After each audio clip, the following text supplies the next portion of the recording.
We are back pinning labels and diving deep into more disguised healthy foods. If you haven't already watched it, in the first part of this video we discussed the first 5 foods that are sabotaging your health. And if you haven't watched it yet, I invite you to open it in a new tab and watch it later. In this video, we are going to talk about more foods that many consider healthy and eat on a regular basis, despite not being the best choice.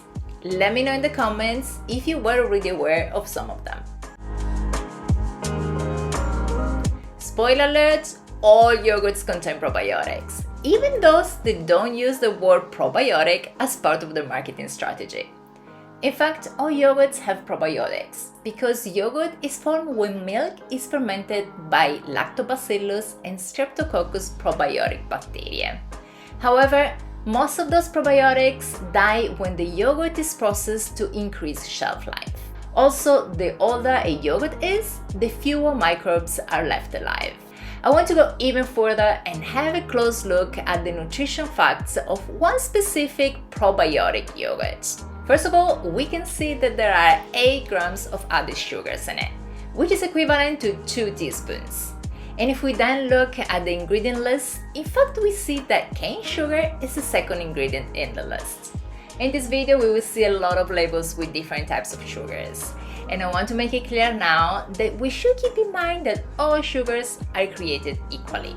They will all spike our blood glucose, and while there might be a slight difference between honey and table sugar, it's really relevant. Going back to our label, we can see a bunch of more ingredients, most of them used to thicken the yogurts, and among them there is carrageenan. Carrageenan, also known as E407, is a thickening agent that has been reported to cause digestive problems, and in Europe it has been limited in baby formulas. There is not available evidence supporting carrageenan to be harmful for humans. Some studies implicate carrageenan in ulceration and inflammation, but some others show no adverse effects. I don't want to go too much into details here, but let me ask you a question. Would you rather eat a yogurt with this long ingredient list or with this list, where we can see only organic cow milk, microorganism Bulgaricus, and Thermophilus? What's your choice? I know the first one seems more tasty, but we can easily make plain yogurt taste delicious by just adding some fruit, cinnamon or pumpkin pie spice, some nuts or nut butter, or even seeds. Or by adding it to an overnight oats like I do daily in my first meal of the day, as I show in this video here. I love nut butters, and they are part of my daily diet despite not growing up eating them.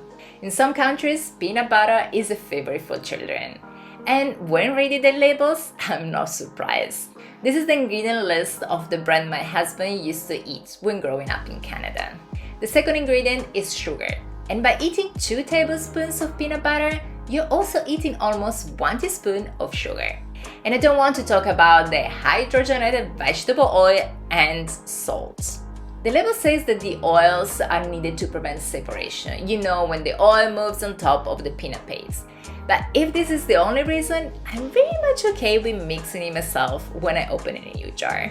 Okay, in this case, we are also talking about a big brand and a huge player in the food industry, so I'm not really surprised about this label. But the problem is that we can find organic brands marketing peanut butter as vegan, high protein, without palm oil, and 100% natural, but then adding sweetener to it. An example is this label. Here it says no refined sugar, which is also more realistic and should make us think, wait, is there unrefined sugar in it?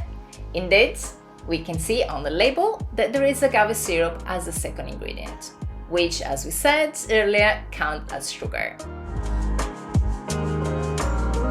You know those colorful drinks that have been targeting athletes for years? I want to believe that nowadays most athletes stay away from this kind of drinks, but there is still so much marketing and ads around them that many people believe they're a healthy option and use them on a regular basis, thinking they're actually taking care of their health. Let's have a look at some ingredient lists of different brands.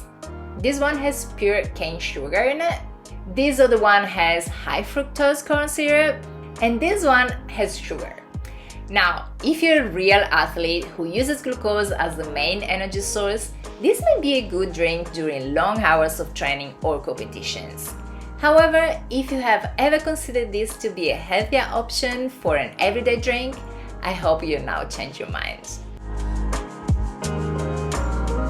Low-fat milk, low-fat yogurt, low-fat cheese, you name it. For years, we have been taught that low-fat products are better for our health. However, recent science has proven that not to be true. On one side, some of the multiple beneficial nutrients of dairy, like vitamin A, D, and K2, are fat-soluble, meaning they require fat in order to be absorbed by the body. So when we strip the fat from these products, our body is not able to absorb those nutrients. Moreover, fat is what gives a creamier consistency as well as a better taste. So in order to make low-fat options more palatable, they often contain added sugars, artificial flavors, and gums to improve the taste and texture. As usual, read those labels. Finally, fat helps to reduce a glucose spike and makes us feel full for longer. So why should we avoid it? What can possibly be wrong with some dry fruits and nuts? Well, if you're hiking or camping, there's nothing wrong with it. Trail mix is the ideal snack for hikes because it's lightweight, easy to store, and nutritious. The dry fruits or granola provides a quick energy boost, while the fat from the nuts helps maintain energy. It's a source of packed calories far too high if you're snacking on it while sitting in front of a computer. Plus, some mixes nowadays contain candies, sometimes even multiple types. I have found a blog post on a page for scouts where they rank trail ingredients from best to worst, and among the first 6 ingredients, they have Reese's Pieces, Chex cereals, and Cheetos. And in the last 2 spots on the 35-item list are peanuts and raisins. The list is interesting. Also, the healthier options. I mean, is this what they're teaching to scouts nowadays?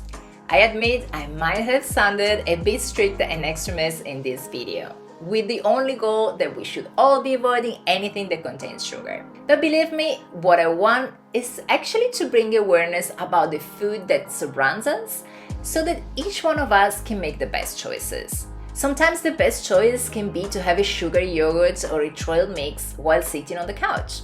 And that's okay too. You see, I believe and I personally follow an 80-20 rule. And I know that as long as I eat whole nutritious foods in the right way for 80% of the time, I can make exceptions 20% of the time.